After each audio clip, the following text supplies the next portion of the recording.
Praise the Lord dear friends. मैं Mrs Juliet Robert Vincent. मैं कुछ समय पहले कोरोना पॉजिटिव थी और ये जो समय है इसके कुछ एक्सपीरियंसेस मैं आपके साथ शेयर करना चाहती हूँ। जैसे कि हम सभी जानते हैं कि कोरोना महामारी एक जानलेवा बीमारी है और जब इससे कोई ग्रसित हो जाता है तो वह अपनी हिम्मत हारने लगता है, यानी उसे इस बीमारी का भय सताने लगता है। लेकिन जहाँ तक मेरा अनुभव है कि यदि हम ऐसे समय में ईश्वर का दामन थाम के रखें, प्रार्थना में लगे रहें, तो हम इस महामारी से सुरक्षित वापस आ सकते हैं।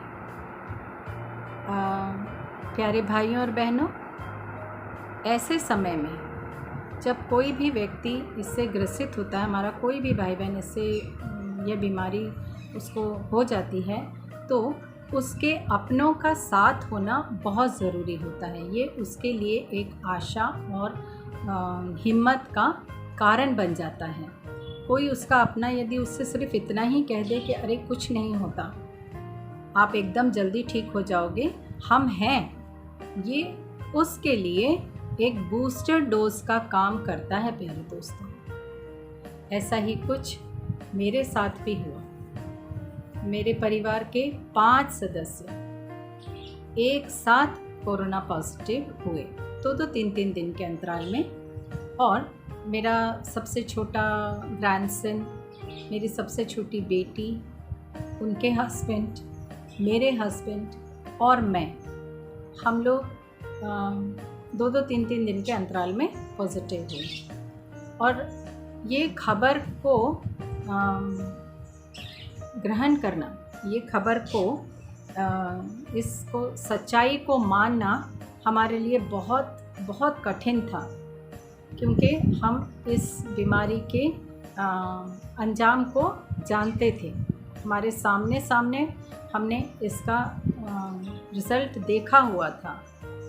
तो ऐसे समय में 10 अप्रैल से 26 अप्रैल के बीच का जो समय था, ये ज़िंदगी और मौत के संघर्ष का समय था हमारे लिए।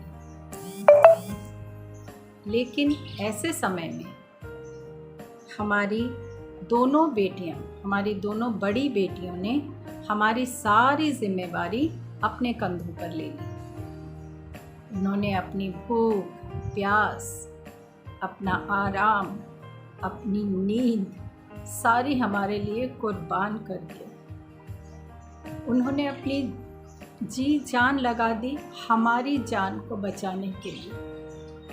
हमारे दोनों बेटियां, उनके परिवारजन 24 घंटे हमारे फैमिली ग्रुप व्हाट्सएप में 24 घंटे हमारे साथ वीडियो कॉल पर बने रहते थे और हम सब एक दूसरे से बात करते थे, एक दूसरे की हालचाल पूछते थे और प्रार्थना, हम उसमें कम से कम दिन में 5 to 6 टाइम हम लोग प्रेयर करते थे। ग्रुप प्रेयर होती थी, स्तुति आराधना होती थी और उसमें हम ज़्यादा से ज़्यादा साम 91 इसका हम पठन करते थे।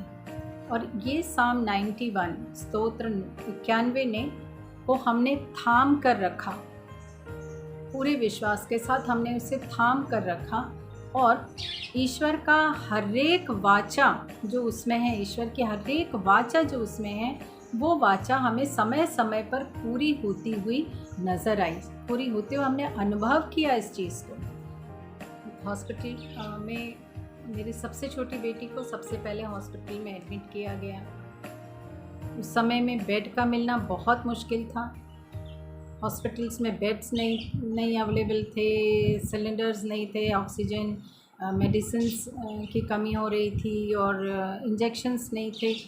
ऐसे समय में हमें 7 स्टार हॉस्पिटल में एक बेड मिला छोटी बेटी के लिए। विश्वास के साथ हम प्रार्थना कर रहे थे कि नहीं प्रभु, आपने जिस तरह उसे चला कर ले गए हैं अपने साथ, आप उसी तरह उसे वापस भी घर लेकर आएंगे। और जैसे ही उसे हॉस्पिटल में एडमिट कराया गया, दूसरे दिन से उसकी हालत सुधरने लगी। लेकिन उसके दूसरे ही दिन मेरी पारी आई हॉस्पिटल में एडमिट होने की, और बच्चों ने फिर एक संघर्ष शुरू किया एक बेड के लिए अरेंज करने के लिए।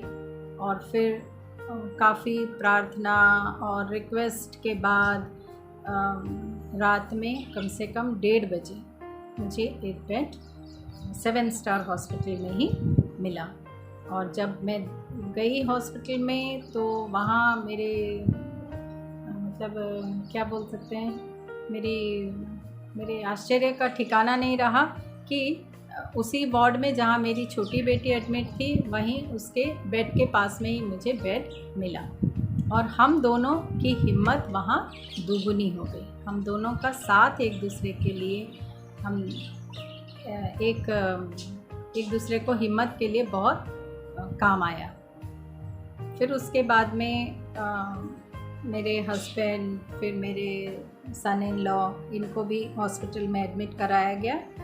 और फिर हमने देखा कि हॉस्पिटल के डॉक्टर्स और नर्सेस और वार्ड बॉयज़ जो थे, उन्होंने बहुत हमारा साथ दिया और बहुत अच्छा ट्रीटमेंट हमें हॉस्पिटल में मिला। वहाँ का माहौल इतना अच्छा था कि ईश्वर का चमत्कार हमें वहाँ पर देखने को मिला कि जैसे हम सुन रहे थे कि हॉस्पिटल्स में एडमिट होने से वहाँ पर तो कोई केयर ही नहीं लेता है और कुछ ट्रीटमेंट अच्छा नहीं होता है और डॉक्टर्स लोग या नर्सेस लोग का बिहेवियर इतना अच्छा नहीं होता है। लेकिन ऐसा कुछ भी नहीं था एयरटेल में।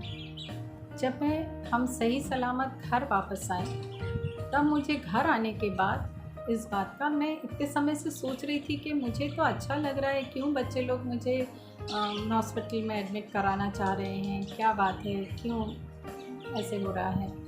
लेकिन जब मैं घर वापस आई तब मुझे मालूम पड़ा कि मेरी HR सिटी रिपोर्ट इतनी ख़राब थी कि डॉक्टर ने उनको बोल दिए थे कि यदि आज इनको एडमिट नहीं करेंगे तो कल का दिन बहुत भारी हो सकता है। इसलिए वे लोग जी जान से कोशिश कर रहे थे, घुटनों पर आकर वे प्रार्थना कर रहे थे ईश्वर से कि हमें एक बेड तो चाहिए ही चाहिए। और उन्होंने यहाँ तक हॉस्पिटल का जो अथॉरिटी था उनसे ये भी कह दिया कि ये बेड तो हमें मिलेगा ही, क्योंकि हमने प्रार्थना की है ईश्वर से, तो ये बेड आप तो हमें देंगे ही देंगे, ऐसा बोला था। और ठीक रात में 1:30 बजे उनका व्हाट्सएप पे ही मैसेज आता था, मैसेज आया कि proceed to hospital, bed for Juliet Roberts. तो हम तब मुझे मालूम पड़ा कि बच्चे लोग क्यों इतना कोशिश कर रहे थे, वे लोग क्यों ऐसे कर रहे थे। तब मुझे महसूस हुआ कि बच्चे उस समय कितना डर गए होंगे, कितना वे डर गए होंगे, परंतु उन्होंने मुझे इस बात का एहसास नहीं होने दिया और मेरी हिम्मत को उन्होंने कम नहीं होने दिया।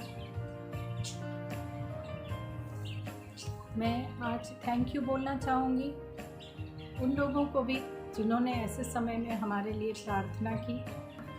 ऐसे समय में सिर्फ़ एक फ़ोन कॉल गया मेरे सामने वाले पड़ोसी को कि मम्मी को हॉस्पिटल पहुंचाना है।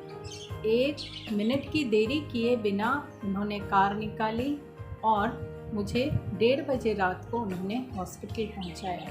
मैं इन सारे लोगों का हृदय से धन्यवाद करना चाहती हूँ। हमारे चर्च के सारे मेंबर्स, हमारे प्रेयर ग्रुप के members, Saint Vincent de Paul group के मेंबर्स, सबका मैं हृदय से धन्यवाद करती हूँ कि सबों ने हमारी जल्दी रिकवरी के लिए प्रार्थना की।